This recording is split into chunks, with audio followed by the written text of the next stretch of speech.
Hello friends, today we have great opportunity to introduce the jaw plate and also the concave. First, you can see this is the two pieces C145 jaw plate, and you can see first we make the precise machining on this bottom surface so that it can fit into the crusher very tightly.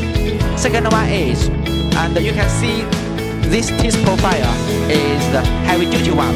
The teeth is flat and so that it can load more weight. And the key point is we increase this teeth height so that the teeth lifespan can be longer than original one.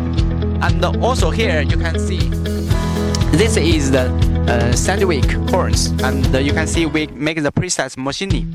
And also the casting surface is smooth. It means the inside of our product's density is greater than normal.